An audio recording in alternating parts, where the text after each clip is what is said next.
and welcome, Must Players, to episode 13 for 2019. I'm Mark Cinematino, and this is the Must Play podcast where we chat everything tech, gaming, film, frankly, anything we want to talk about. Sitting beside me, as he has from the beginning, is Julian Price. Jules, how are you? I'm pretty good. I'm actually really excited for this episode. He's got Meso back for one. I know. I mean, he's been gone for weeks. It might even be months at this point. I normally sit over there cooking buttons and stuff. Well, how have you been?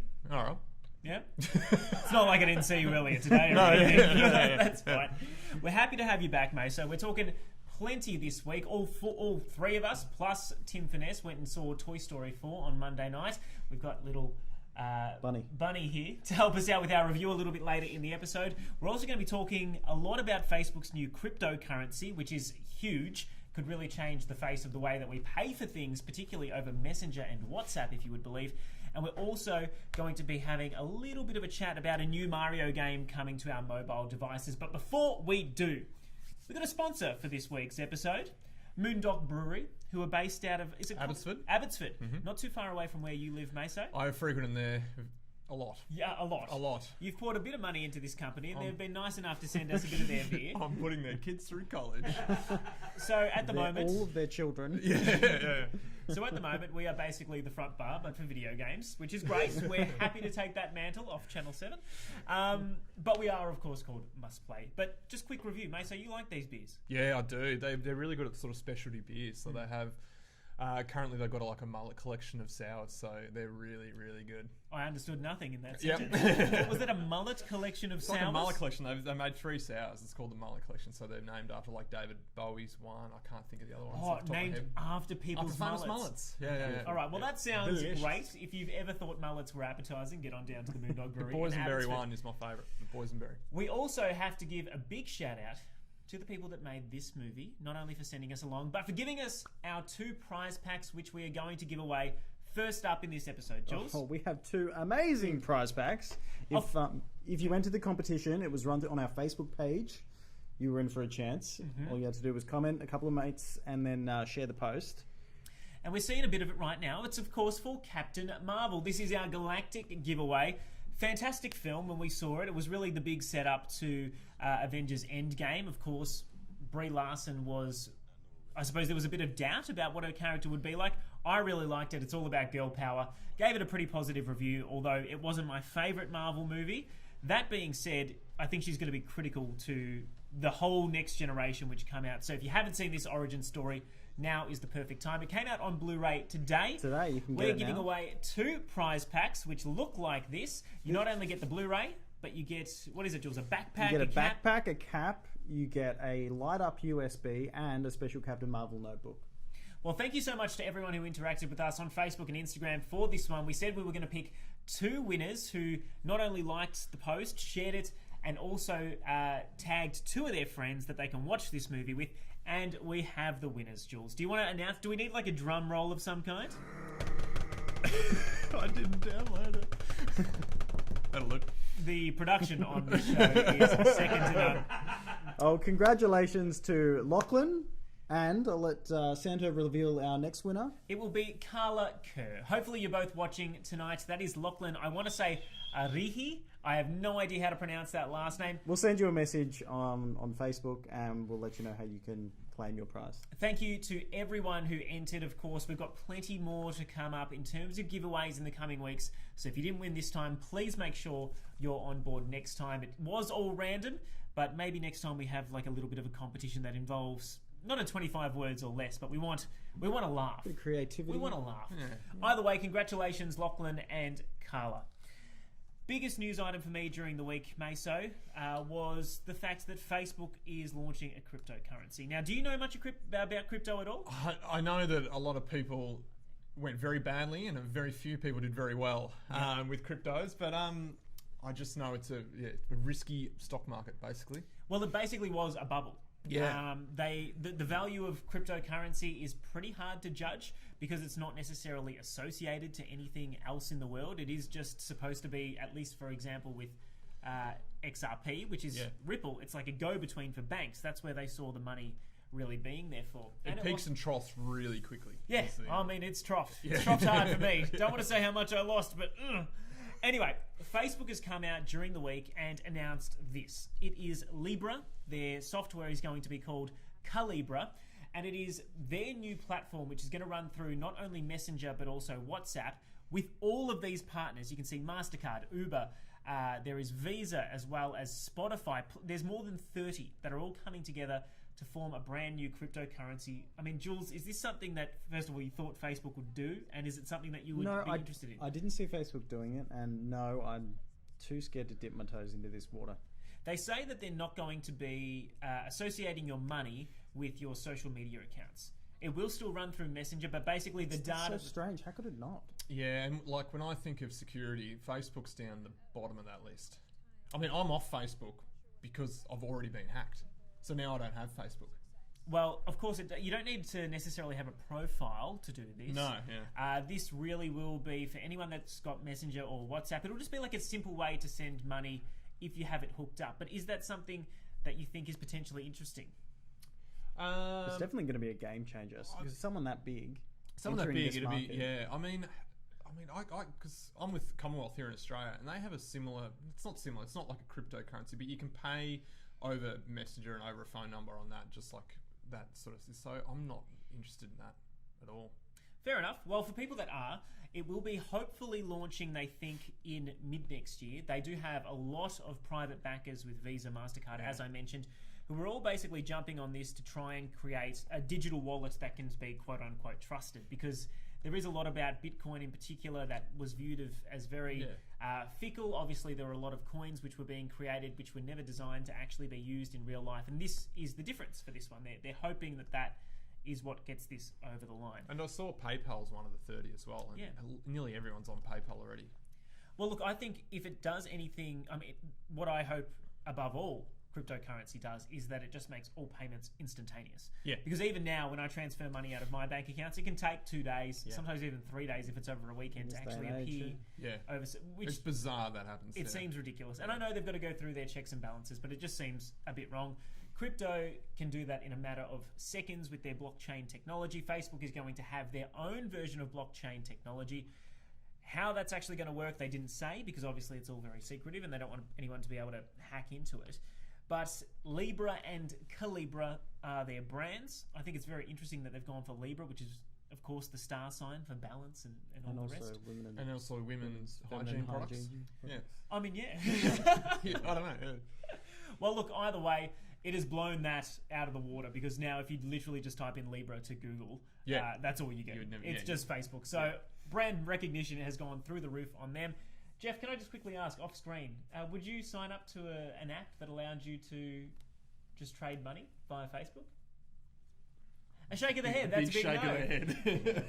If it's got nothing to do with iTunes, he doesn't care. That's right. Correct. He's still upset about his iTunes missing, but when it comes to Libra and Facebook, he's not too concerned. Let us know what you think. Obviously, this could be a massive change, not just for the way that we interact with social media, but with the way that we handle money in general. I think it's going to be huge. I think China has a similar system at the moment with WeChat, or a similar thing. Last time I was over there, every shop was using it, and you paid just by PayWave on your phone, essentially. It's a similar sort of thing, though. It is very similar, although this one has fewer communist overtones. Yes. But you're not going to be monitored by the government. You probably will be monitored by Facebook, but they say they won't be. We'll see what actually comes to fruition in the middle of 2020. But please let us know what you think of Libra and Facebook's foray into cryptocurrency, because I think it's going to be a big one. Just quickly, shout out to Polar Knights. Thank you for following us on Twitch. Absolutely. We are on Twitch and YouTube. So we're streaming live on 3 different platforms at the moment. You can also catch us on Facebook as well as Instagram and Twitter are our social medias. Best dad ever, apparently. You're the only dad here, Jules. Who said that? Who gave us the best? Polar Knights has said best dad ever, streaming with his 2 kids. I love Dad's jumper. Is that talking to you? I don't know. I'm so confused. This might be the most ambiguous comment we've ever received. We'll move on to another sort of streaming service. We're not talking about the ones that we're currently on, but Netflix. We know that they copped a lot of flack when they signed up Adam Sandler to a 6-movie deal. His latest film, which is a murder mystery, in fact it's called Murder Mystery, has had... Wow. He really he wanted to make sure that you knew what you were getting with the title. It obviously stars Adam Sandler and Jennifer Aniston as well. Basically, the concept is they, as a couple, get invited on this vacation. There's a murder, and they don't want to be framed for it. Now, sounds painfully generic, but it's had the biggest box office opening on Netflix ever, Jules. Well, by reading into it, it's pretty much one of the top opening films of all time.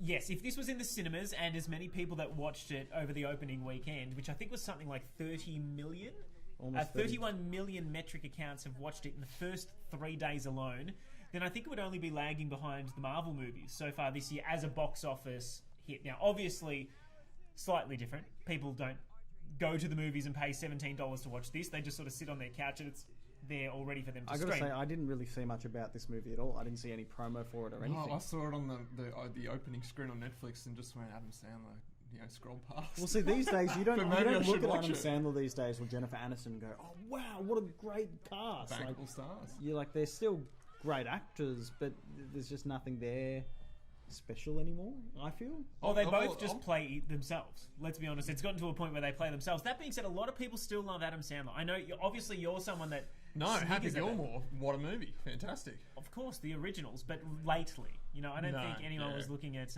what was that vacation one where it's all the dads? All the dads, that was at the lake. Yeah, whatever that one is, bad. It's pretty bad. The dads at the lake. Seemingly, it resonates with Netflix audiences. I mean, 31 million in the opening 3 days is an obscene amount of views. I know it's not the same as going to a cinema, but is this the way you sort of see us consuming stuff in the future, Jules? Is it all going to be streaming? Or I feel... I don't know. I hope the cinema never dies. I don't think it will. And can I just say, kind of off the side, my Video Easy rental booth has officially closed, and they took it out of the building, so no more $2 Tuesdays for me. Anyway. Is this your Blockbuster thing? You sounded so upset. Who cares, mate? You got so many different streaming options these days. I am Devo about this. $2 Tuesdays was highlight of my week. Anyway, well, Jules' sad life aside, no, I don't think so. I think the occasion of going to the theatre, like we did it Monday night, I had a great time. It's the big screen, you're sitting down, like it's an occasion going to the theatre. You take your family, sitting on your couch watching Netflix is a little different. I fully agree. Although those numbers are absolutely staggering, no doubt Netflix would be very happy with their investment so far. I better answer these questions just quickly. Of course. Yes, I am the dad. And I didn't know that the boat was made in New Zealand. So really? That's very interesting. Kiwis make good boats. I suppose they do. They're stuck on an island like us. Is that for the Adam Sandler film? what boat are we talking about right now? In the film, there's a massive yacht. The big yacht, yeah. Oh, okay, all right. Yeah. God, I haven't even seen the film. Well, out of context, I couldn't understand. Anyway, we'll push on past that. We're not worrying about Netflix anymore. I want to talk about a video game. Of course, last week was our big E3 blowout. We discussed all the major news. This week, we got a tidbit of information about a new Mario game, which isn't coming to the Switch. It's actually coming to our mobile phones. That being said, not a traditional Mario game. It's a Dr. Mario. Of course, if you like killing viruses with similarly coloured pills, this might be the game for you. Nintendo revealed it today. It's going to be coming out. It's doing absolutely nothing for me. No? Is it Tetris? Is the first I've seen of it, to be honest. No, so Dr. Mario is sort of similar to Tetris in that, you've got that vertical screen, but basically your goal in these short levels, what I can see is that you've got a limited amount of time, is to kill these viruses with antibiotics, effectively, that are the similar colour. So this game is actually sort of flipped upside down to how Dr. Mario typically works. Instead of going from the top of the screen to the bottom, it's going from the bottom to the top. Yeah. And for phones, it's obviously clearly been designed for phones. It's all tap and swipe. I was going to say, I'm guessing this is like Mario Run, where it's all just one control, one button push, that's it. I think that's what Nintendo is going for with their designs. We saw the same sort of thing with Fire Emblem, the Animal Crossing game. It was all very simple. And the Mario Kart game, which is coming out, which is in beta at the moment, we know it's all just... It'll just be swipe. Yeah, it's just swiping with your thumb. So I think they're still going for that one-touch, simple mechanic. It's out on July 10, and you can pre-register now to be one of the first notified when it launches worldwide. But of course, you can also just check it out on the day. Well, if Candy Crush is anything to go by, it'll probably be hugely successful. I don't know how they're working in microtransactions just yet. I'm sure there will be something like that. When you run out of plays, you must purchase more. You get like 5 goes every half hour. Buy more capsules. Buy more drugs. That being said, Nintendo has said that they don't want to lean too heavily into microtransactions. They don't want to feel like they're ripping their consumers off. So Ultimately, I'm sure there will be microtransactions. Obviously, we can see that there's different worlds and stuff that you're traversing through, different levels that you've got to unlock. Maybe that's the way that they get you with new worlds to unlock. You've got to pay for DLC. DLC, yeah. We'll see what happens when that launches on July 10. Is it something you download straight away? No, I don't have any games on my phone, to be honest. That being said, it's free, so you never know. Yeah, maybe. Free until you want to progress. I loved Super Mario Run, so I'm waiting for the next great Nintendo game to come out. Animal Crossing was great, but it was just a bit too slow for me. And I'm hoping that the Mario Kart one is the next one I love, but I'll give this one a go in the meantime. In terms of film, before we get into our review for Toy Story 4 with the help of Bunny here, Quentin Tarantino has come out this week, Jules, and said he's still keen on the idea of him potentially picking up a role in the Star Trek films. Oh, I love Tarantino, and I guess I'm not a massive Star Trek fan. It's pretty one-sided for me in terms of the Star Trek, Star Wars world. Star movies. The Star Wars. But I would be pretty keen to see a Tarantino Star Trek film. I mean, I'd see anything he does, really. Once Upon a Time in Hollywood looks great. Looks so good, doesn't it? Yeah. And I recently rewatched Django Unchained, and oh my god, that movie's fantastic. I was actually waiting for the preview of that, but then I realised we were watching Toy Story 4. And you're not going to you won't see the Tarantino Tarantino in the preview of that, am I? Well, the famed director has spoken to comicbook.com, and he's made a couple of different comments. Of course, this isn't his script, as I think Meso might have mentioned to us earlier. I think the script is written by someone else. The name eludes me, and Tarantino is going to read over, tweak it. So yeah, I guess that's what he does. So obviously he likes the skeleton of it. I think he loves it. Yeah. And he's come out and said that he's still keen to do it. Obviously he's been pretty busy with other films in the meantime, with Once Upon a Time in Hollywood not far away from hitting theaters. But he's made a couple of different. He's given them a couple of different quotes, which allude to the fact that it will not be a PG-13 movie at all. In fact, he said, "Oh yeah, it's an R-rated movie. If I do it, it will be R-rated." Now I don't know how you do that in a Star Trek universe, which has always been PG-13. I would be more shocked if he said it was going to be PG-13. Imagine Tarantino not making an R-rated movie. Yeah, that'd be very, very strange. I mean, just think about what Star Trek is. Yeah. Right? There's a lot of lasers and stuff, so you're not expecting the big gory deaths, which can push a film into the R-rated territory. Does he introduce a theme, something thematically, which is a little bit iffy, like he did with Django with slavery, or does he go? No, they'll have some knives and stuff like that in it. Or does he just take a full right turn into some weird alien sexuality? Hardcore sex scenes. I think that's what every Star Trek fan probably wants. Which, by the way, it looks like they've slipped into Men in Black, the new one. Like, it looks like Chris Hemsworth gets out of bed with an alien. It's just from the trailer. I haven't seen the actual film, but I got a hint of that, and I was just like, I don't know what you're talking about. Yeah, something's a little bit quirky here. Well, Fish has seen that movie, but where's Fish? His flight was delayed, so he couldn't be there. We were hoping to get his impressions. They'll have to wait for next week. But while we are all here, us three, let's talk about Toy Story 4. I've got this little bloke here, Bunny, who is just... I love the fact that... I think it was Funtastics. He's in prison. Yeah, he makes a sound. You know, I am really glad I met you. Isn't that just sweet? Oh my god, Bunny! He is, of course, one half of the dynamic duo Ducky and Bunny, who are carnival toys that you can interact with, I suppose, or that the toys come across, and they join their troupe. Now, Toy Story 4. I don't know what you guys were expecting from it. Just your general thoughts first. I didn't have high expectations. I kind of wasn't really screaming for a new Toy Story film. I don't think anyone was, given how well the third one ended. But when they announced a fourth one was coming, I mean, we all hoped it would be taking it to a new high. Did it reach it? Yeah, I think it did. It did? For sure, yeah.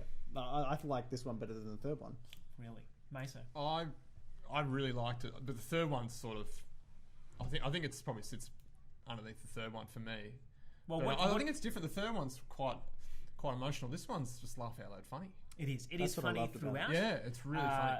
The new characters, both Forky as well as Ducky and Bunny here. Yeah. Duke Kaboom, which is played by Keanu Reeves, who is the flavour of the month at the moment, as well as this new character Gabby Gabby, which you can see on screen right now in the antique store. Her and her marionette men are genuinely terrifying. I mean, oh my god, you jumped a mile. Yeah, there was one moment where I genuinely almost had a panic attack in that film.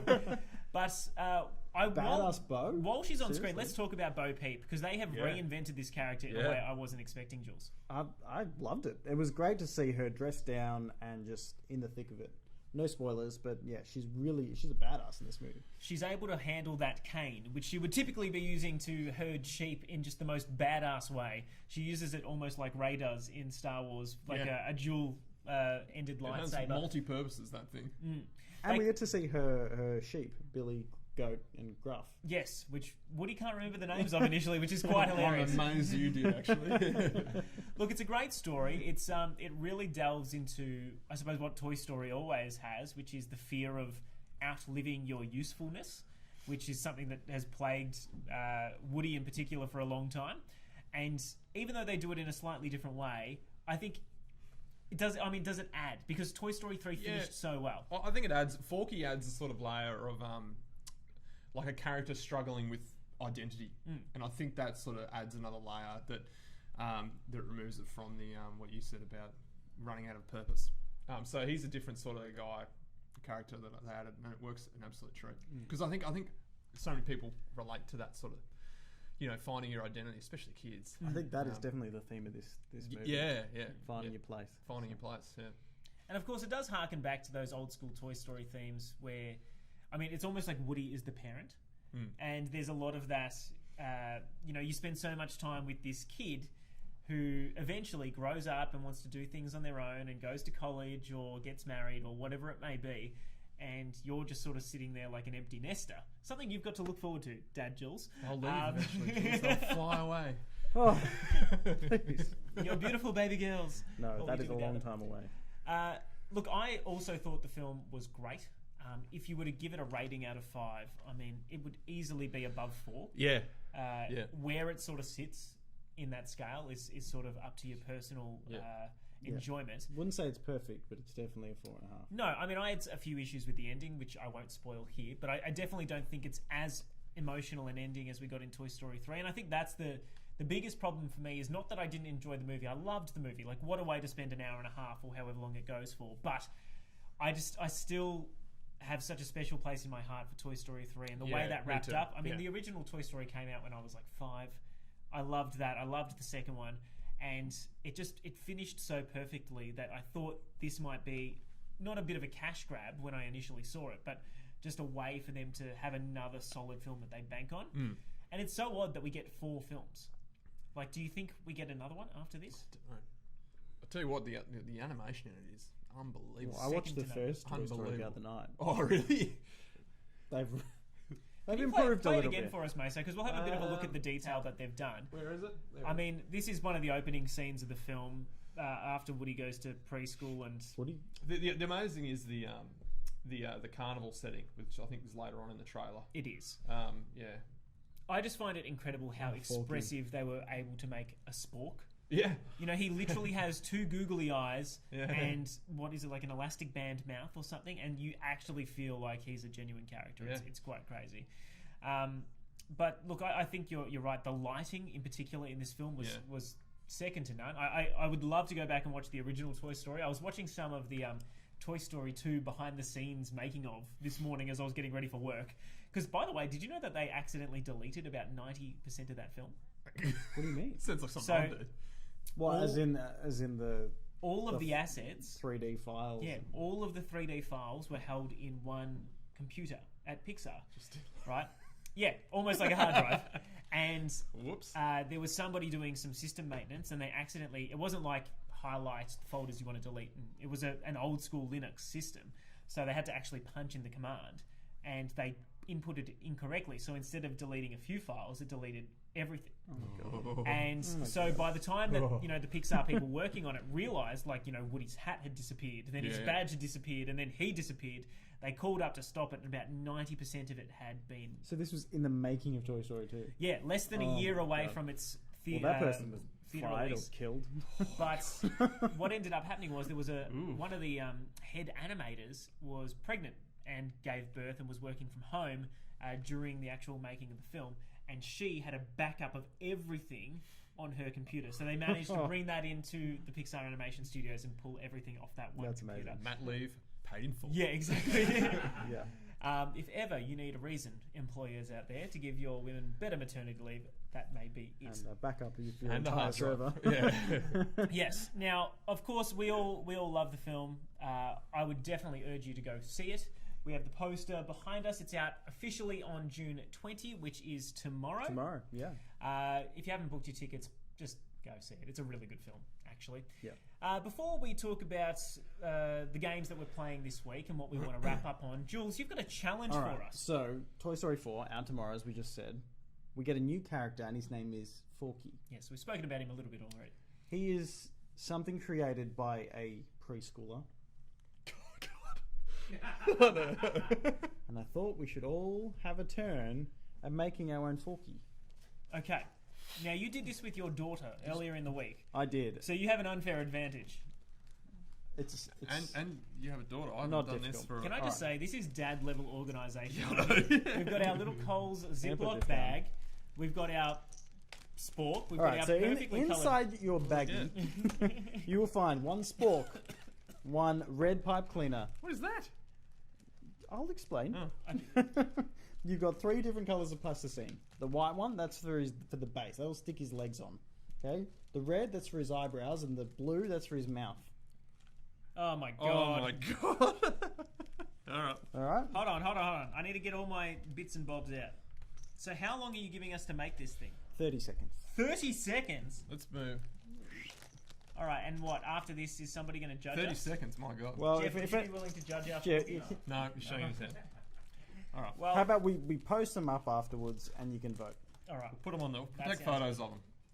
Now, are you serious we only get 30 seconds? Yeah, I'll put a timer. Can we have 60 seconds? I won't even be able to put the eyes on in 30 seconds. All right, Because you've got to rip off the 'Cause sticky no bit. glue. All right. You got to rip off the... Oh, no, that's... No. It's gonna take me 30 It's no seconds. sticky bit, is it? How are they going to stick to the fork? I'll just get a bit of plasticine. Oh, right. Yeah, All that's right, I'm easy. going to separate my plasticine now. Hey, you're cheating. Nah, that was kosher. Hold on. I'm getting the timer up. Jeff has a timer already in front of us. Oh, It's my beautiful, God. it's big, it's yellow. All right, now, so the stickers for the legs, Yep. Got he's that. got 2. So that. Jeez, think break about it it, all right? Right. All right, now, what I'm going to do is I'm going to play this countdown clock. I'm sure this is a copyright infringement coming our way.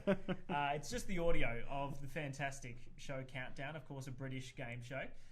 There is a comedy version hosted by Jimmy Carr called Cats Does Countdown, which I absolutely love. In fact, 8 out of 10 Cats Does Countdown. But we're not worried about that right now. I've actually gone the different shaped eyes as well. Yeah, I mean, the attention to detail It is is second to nuts, none, Jules. Julian. Yeah. All right, are we ready? Hold on, can I make a little bit more space for myself? Oh my god. I'm taking this way too seriously for a 27-year-old man, but that's okay. Righto. All right. When you hear the music start, that's when you're allowed to start building. All right. All right, 3, 2, 1. Oh, my legs broke terribly. I'm super nervous. This does not stick. You gotta warm it up. Warm it up. Well, it works better when you warm it up. Oh god, we're gonna need more than 30 seconds. 30 seconds was a bit rich. 30 seconds was very ambitious. What's 5, 4. Hold on. All right, let's Hold go. on. Let's go. 60 Pause. seconds. Pause. Pause, everyone. We're restarting. Get stuff. Go. I'm not pausing. Jesus. How the hell do you make the mouth? For anyone watching at home, we are professionals. Oh gosh. Oh my god, my mouth is way too big. Yeah, same. It doesn't matter. You don't have time.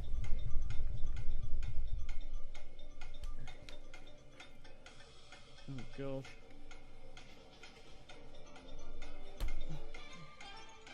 Hold on, you haven't done the hands. Yeah. Wait. Yeah, but we ran out of time. It was a 60-second challenge. Replay!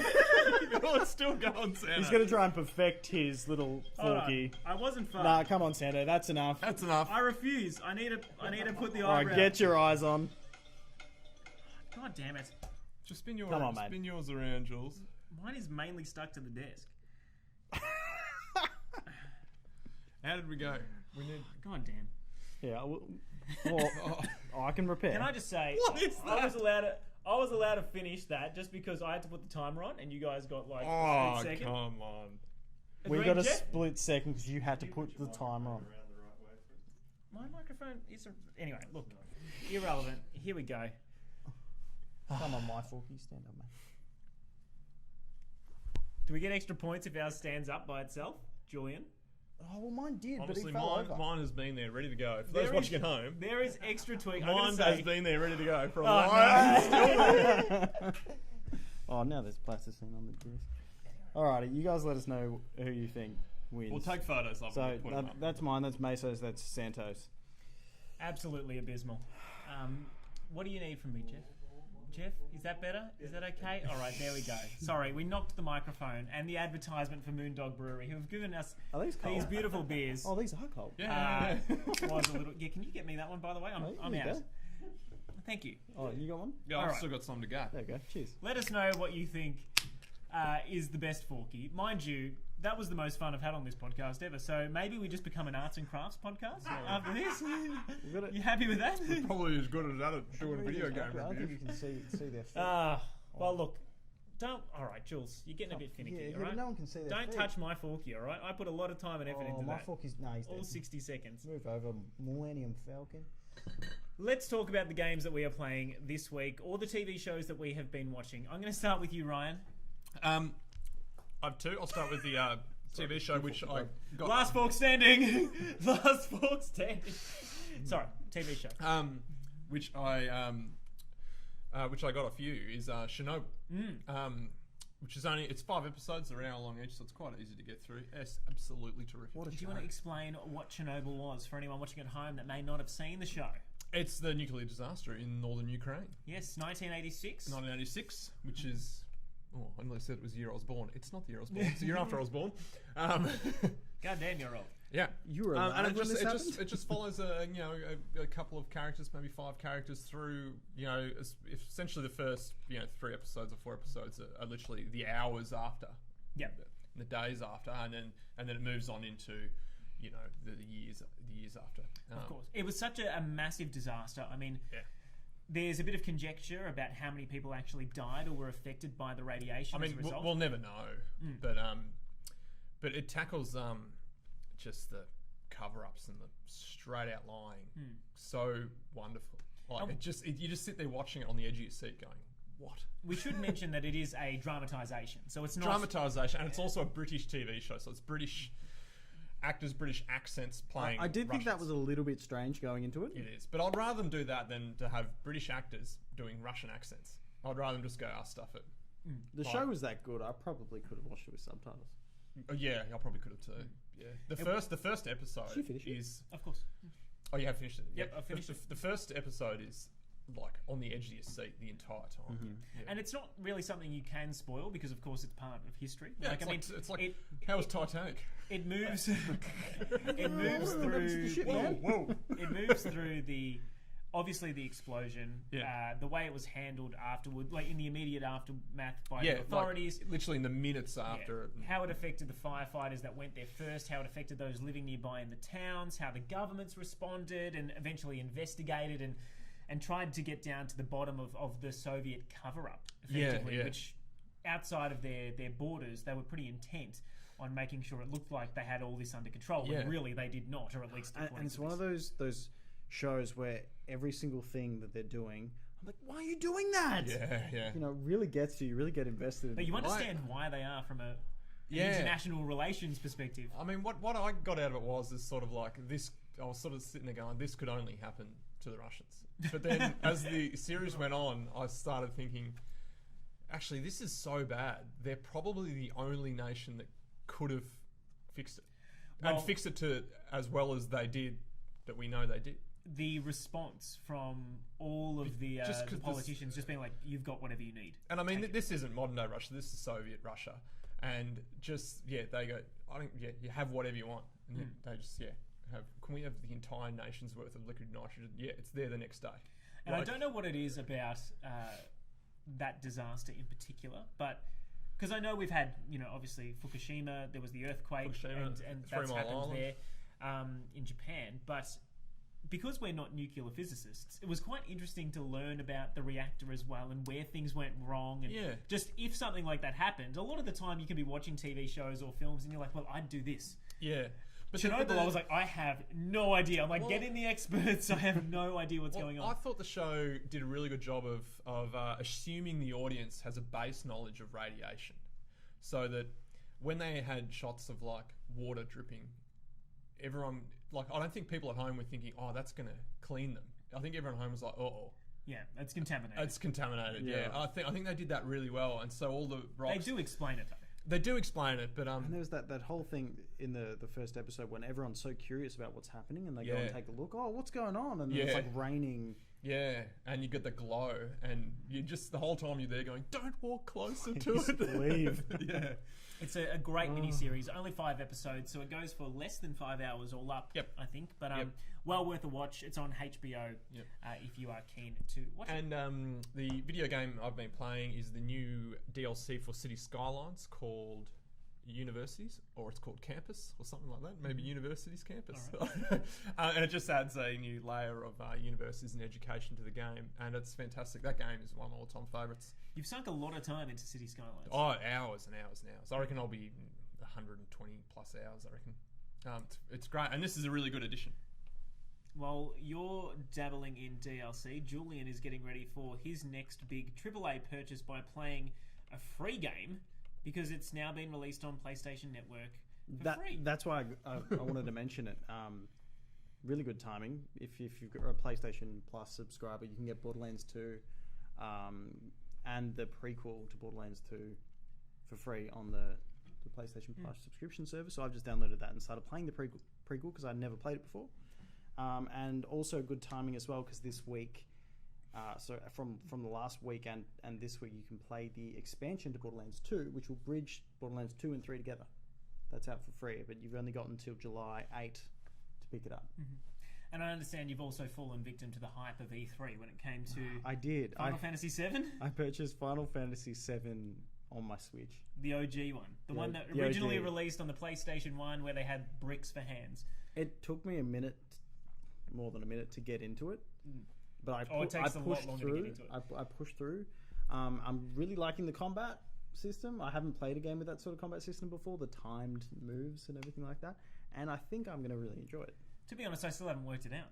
I haven't poured that much time into it, but every single time I'm fighting, because there's no real great tutorial. I know it's a really big game, but I'm hoping I can play enough of it that when the new one comes out, I'll respect the new one and the remastered levels and everything too. Oh, mate, I'm just stoked that you brought this up while Fish isn't here. Yeah, he'd be jacking about it for the next. I'll give him a call. I personally I sort of fell victim to a bit of E3 hype myself, but I bought a game which was not shadow dropped, but highly rumoured to be shadow dropped during Nintendo's press conference, which was Cadence of Hyrule. It is a sort of mashup between the rhythm game, Crypt of the Necromancer, I believe it's called, or Necro Dancer, and Zelda. So it's basically a Zelda game, but because you can play as Link in it, can't you? Yeah, in fact, at the moment I'm only playing as Link and Zelda, and they're both really distinct characters, which is great because they've got Link. So you play Link and Zelda? Yes, separately. Cool. So whenever you get to Ashika Stone, which is your save point and your respawn point, you can change your character. It doesn't affect how much life you've got. It's not like it regenerates over time, so you need to still, cut the grass to make sure you get the heart pieces. It is 2D Zelda at its best. It's very reminiscent of, say, A Link Between Worlds. The only difference is every single move you make has to be on the beat. Now, when I was watching trailers for this... you really have to have the sound on for this game. Yeah, you cannot... Tim Finesse has joined us. I would actually recommend playing this one with headphones because you want to be able to get it perfect. And it's not like... I assumed when watching the trailers that you would essentially just hold left or right or hold the attack button and it only allows you to do one attack per beat, but no. It's almost like Guitar Hero in that there's a little thing going on at the bottom of the screen and you need to hit your movement. So if you want to move right 5 times and there are enemies on the screen, you have to hit right 5 times on the beat of the music. Otherwise you don't move. So it's quite tough. And stressful. It is. I was really considering getting this game, but now you've really stressed me out. I'm telling you, I was hoping to get a full review up for this week's episode. It'll have to wait till next week. Sounds like there's a lot to it. So that being said, it is classic Zelda at its best. It's just got this extra additive to it, this extra layer, which is music infused, which frankly it was really off-putting at the start. Once I tweaked the delay when it came to video as well as audio. It was a little bit easier for me to do, but it's tough. Like, if you don't have the patience for it, this game will get you. Okay, I might have to give it a miss. That has been our show for the week. Before we sign off, do we have a few comments that we want to read out at all, guys? Has anyone been getting... Well, Tim Finesse just joined us. Welcome, Tim. See you later. Flush Rush! Polar Knights on Twitch, our resident Kiwi, is telling us that he wants to teach us how to play rugby, which is fair enough. We suck at rugby. Yeah, I mean, did you see that police officer who crash-tackled the bloke that was mid-press conference? Put him in the Wallabies. Yeah, Get that man in the lineup. I think he needs to be. The other way Get to him do in it. the lineup. And lost Folau for Folau reasons. God, what are we doing? Anyway. And yes, Fish has missed his flight. So that's... Well, no, sorry. He didn't miss it. It was delayed. I should clear that up. Same thing. He'll be with us next week on our 14th episode of Must Play for this year. Thank you so much for joining us live. If you haven't, or you're just catching the tail end of the show, of course, you can watch it back on Facebook, Twitch, as well as YouTube. We also post the link on our website, mustplay.net.au, where we upload all sorts of goodness every single week based on what we're playing. And as Jules just alluded to, you can also listen to us on Apple Music as well as on Spotify, and where all good podcasts are. Do you want to read this bit that Tim just said? No, I'm not going to read that at all. Tim, I'm not doing the flip side anymore. Thank you again for joining us. Of course, we chat everything tech, video games, and film. Mesa, it was lovely having you back. Yay! Hope you enjoyed your time on the desk. I loved it, mate. Everyone else. I made a forky. That was great, actually. Yeah, we'll post photos of them. To everyone else, good night.